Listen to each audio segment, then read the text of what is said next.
Hello, my friends. D.L. Anderson here.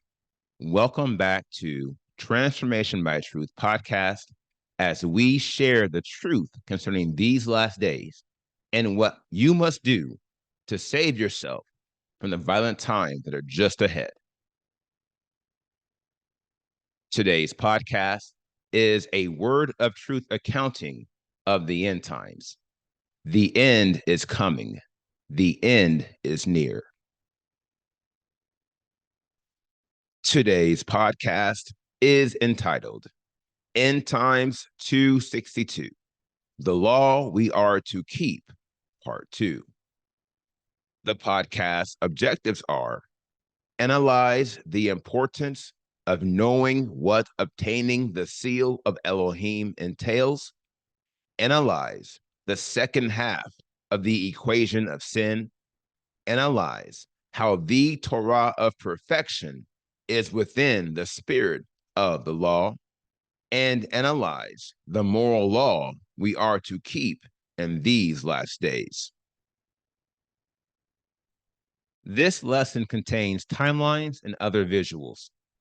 Therefore, if you are listening to the podcast, I advise you to watch the video version on our website or YouTube, or request a PDF of the lesson so you can add the visual effect. What attainment entails. Now, we concluded the most recent podcast analyzing one of the most powerful revelations within the scriptures. That is, the passage in which Yahushua Messiah testifies, saying, "Do not think that I came to destroy the law or the prophets.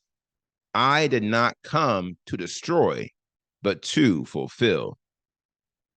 From this passage, which is found in Matthew 5:17 through 30, Yahushua Messiah speaks to the evolution of the law and its persistence. In doing so, he validates the law of Moses per its relationship with the Torah of perfection and confirms there are certain facets of the law we are to keep, even in these last days. This truth is front and center as it pertains to the sealing of these set apart ones. It is for the following reason, which I will offer as an early interest point in this lesson. The Torah of perfection is founded upon the law of Moses, and thus there are certain aspects of the law that we are required to keep in these last days. And if we fail to guard these commands in the spirit of obedient faith, we will not obtain the seal of Elohim. We will die in one of the ensuing seasons in these last days, and we will die in our sins. Now, I trust I have gotten your attention with this statement, not only because it's true, but because it speaks to a revelatory matter concerning the transition between seasons in these last days. And thus, I will offer it as a revelation. Here is the revelation. Due to the transitory nature between seasons in the spiritual sphere, there are shades of restoration within the sealing of these set apart ones. In effect, many who initiated the process of restoration in the prior season may progress the work of restoration in the current season. And in doing so, they too will be on a path to obtaining the seal of Elohim. Notwithstanding, I would not have you be under the impression that this is the standard, because it isn't. It couldn't be. On the contrary, this transient model is a byproduct of many faults, primarily the fault of incompetent leaders who were eager to teach the restoration message, although they never understood it. For that reason, we find there are many outliers in this season whose path to obtaining the seal of Elohim are not as straightforward as they should have been. And this is why the Spirit has led me to revisit many of the precepts of the restoration message in this season. Remember, the sealing of the set apart ones is the world's last chance at survival as it pertains to the terror of Yahuwah Elohim. It is our last chance to ensure that we will be guarded when the great distress begins and 80% of our world is killed off. Therefore, the Spirit is leading me to focus on the requirements of the seal of Elohim. For all who have been called and desire to obtain the seal must know what attainment entails. The second half of the equation. Now, we thoroughly addressed the evolution of the law in the most recent podcast. Vis-a-vis, we analyze how the Torah of perfection advances every precept found within the law of Moses, raising it to the higher plane of progressive spiritualism. From now, we must address the persistence of the law. That is, the manifestation of the law as it subsists in these last days, again, as the foundation of the Torah of perfection and not as an independent body of beliefs. For apart from perfection, there is no law. Matthew 5:17 through 18 reveals, do not think that I came to destroy the law or the prophets. I did not come to destroy, but to fulfill. For truly, I say to you, till the heaven and the earth pass away, one yod or one tittle shall by no means pass from the law till all be done. Now, there are two key takeaways from this powerful testimony of Yahushua Messiah. One, Yahushua Messiah did not come to destroy the law of Moses. He came to fulfill, i.e., complete the law. Point two, the law will persist until the end of the world, i.e., it will continue even beyond these last days. As it pertains to the first point, we know of a certainty that Yahushua did not come to destroy the law of Moses. Remember, the law of Moses is the foundation of the Torah of perfection, which he taught us.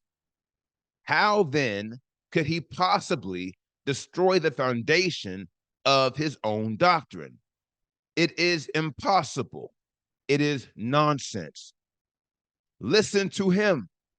He is declaring, I did not come to destroy, but to fulfill. In effect, he is saying, I came to demonstrate the law. I came to show you the true meaning of the law through my teaching and the example of my life. This speaks to the model of completion as it pertains to the law of Moses and the Torah of perfection. On this wise, we have proven that the law was limited in its power as it pertains to sin. Romans 8:1 through 4 reveals, there is therefore now no condemnation to those who are in Messiah Yahushua, who do not walk according to the flesh, but according to the Spirit.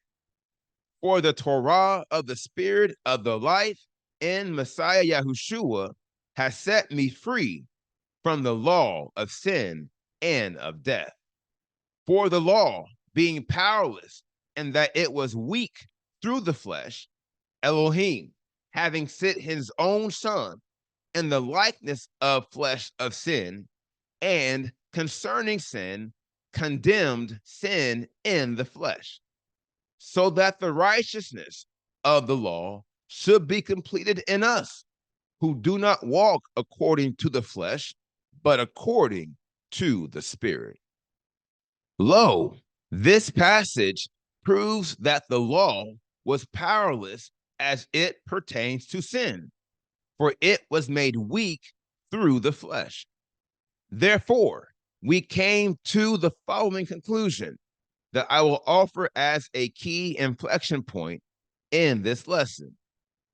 Seeing as the law was powerless as it pertains to the elimination of sin, the institution of the law was strategically focused on and limited to the exposition of sin. Here lies the inflection and the problem. Namely, the exposition of sin only represents the first half of the equation.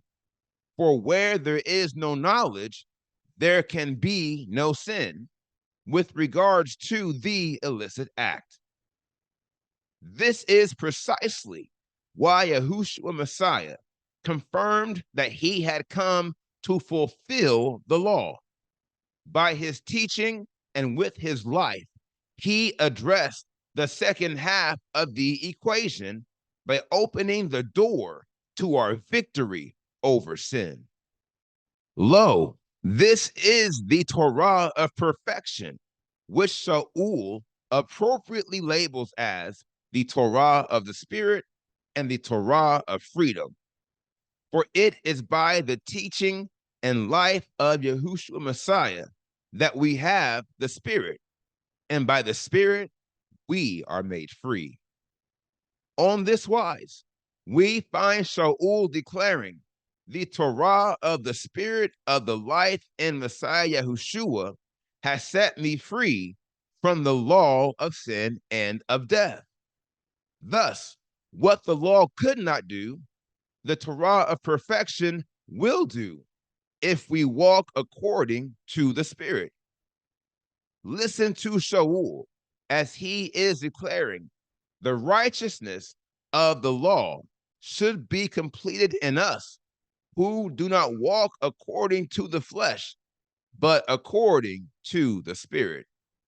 Heretofore, seeing as Yahushua Messiah has this testimony, it should also be our testimony if we are his disciples. For the righteousness of the law, which persists through the Torah of perfection, is completed in us as we are led by the Spirit of truth. This concludes our first case concerning the persistence of the law. Within the spirit of the law. Now, this brings us to our second case concerning the persistence of sin, which is founded upon the truth spoken by Yahushua Messiah. Vis-a-vis, the law will persist until the end of the world. It will continue even beyond these last days. Obviously, this persistence is via the Torah of perfection to which it evolved. However, and as I said before, the persistence of the law does not suggest we are under the law. Hear me carefully when I say we are not to observe the law as it was instituted in its origin when Elohim entrusted it to the former nation. On the contrary, we are to observe the Torah of perfection as it is revealed to us by the Holy Spirit. Here lies the inflection and the biggest difference between the law of Moses and the Torah of perfection. And as this inflection is a treasure, I would advise you to bookmark it after you consider it faithfully.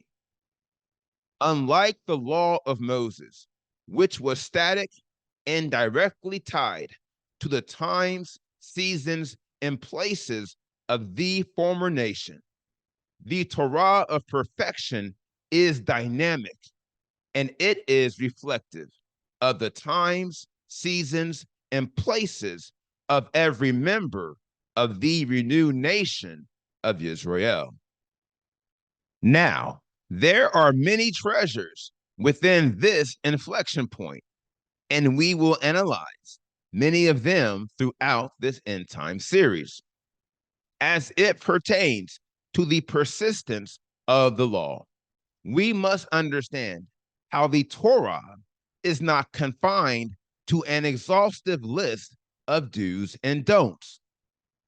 Quite the contrary, the persistence of the law is by the Spirit of Elohim, and by his Spirit, which leads us into all truth, we come to know his will.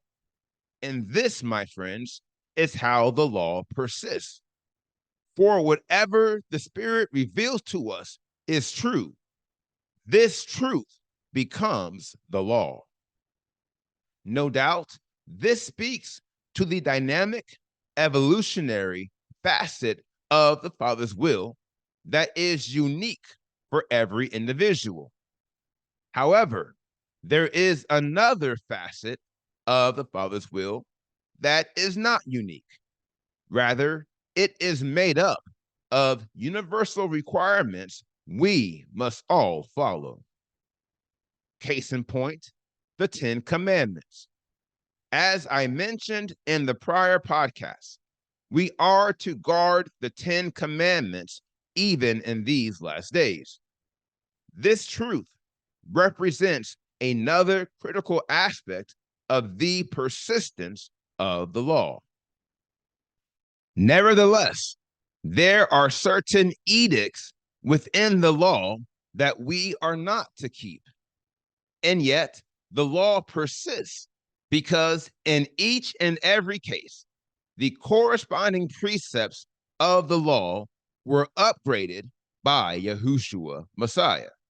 And thus, they were transformed from mere edicts of conduct to principles of authority and power.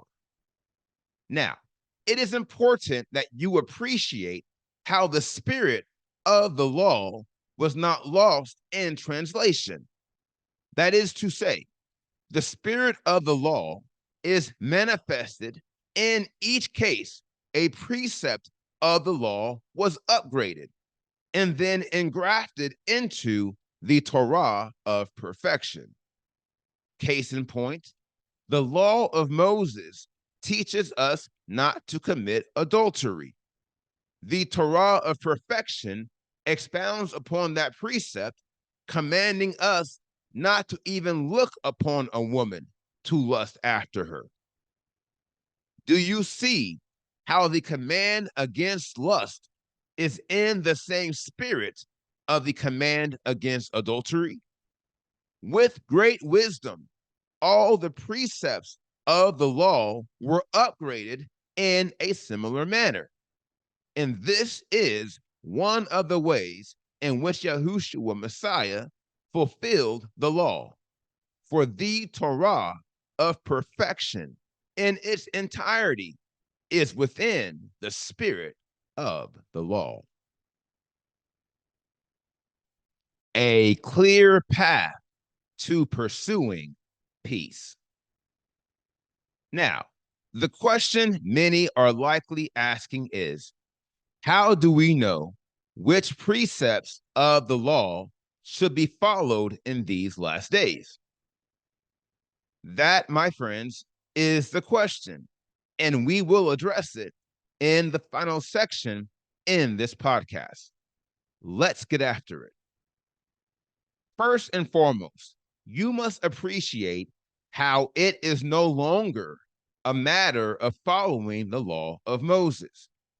I only frame the question that way to guide you in your understanding of this discourse. Remember, the law of Moses is obsolete. It doesn't exist.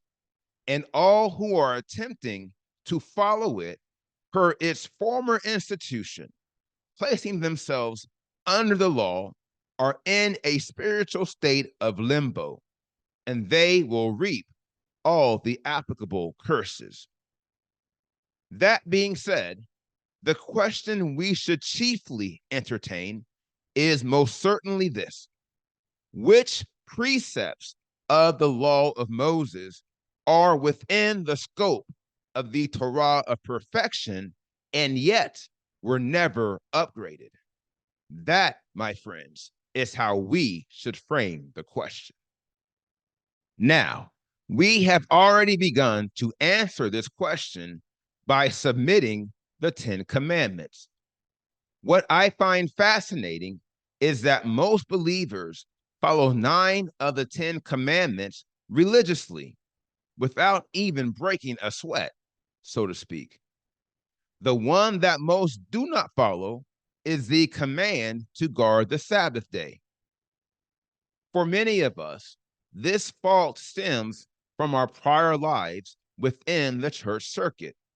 For Christianity as a whole does not promote the guarding of the Sabbath day, i.e., the Shabbat.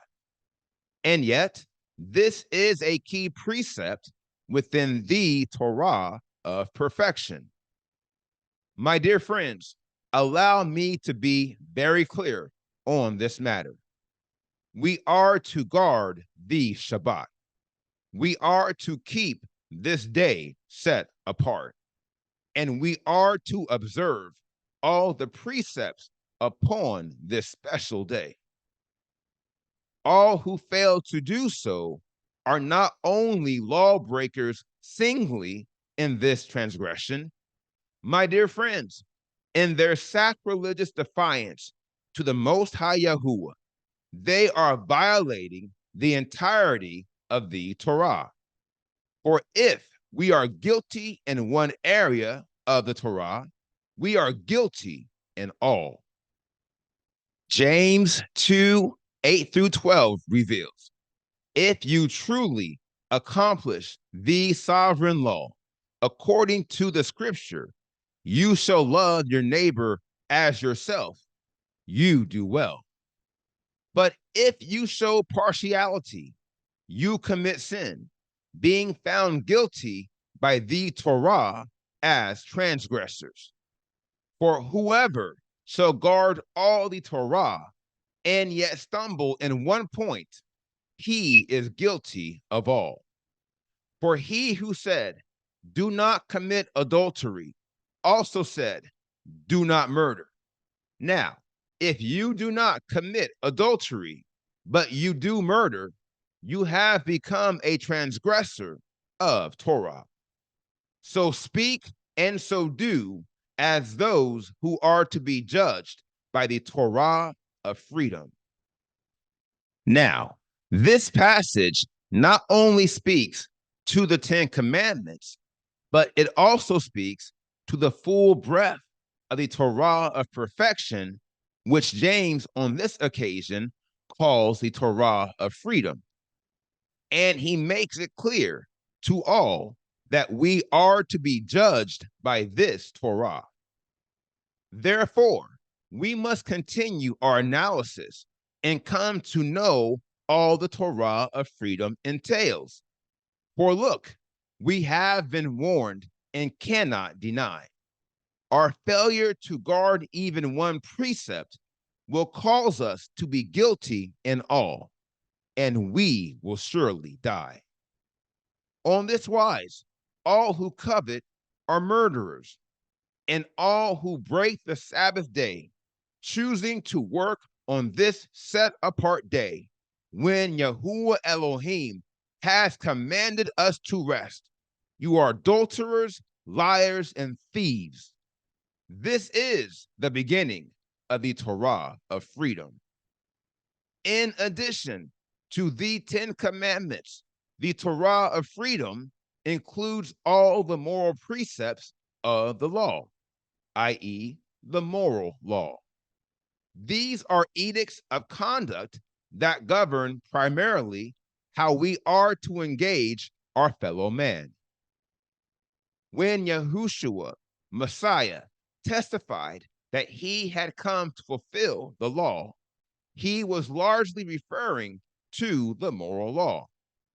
In this order, he improved the relationship between men and women by providing them with a cloak of morality that transcends the avoidance of sin by the pursuance of peace.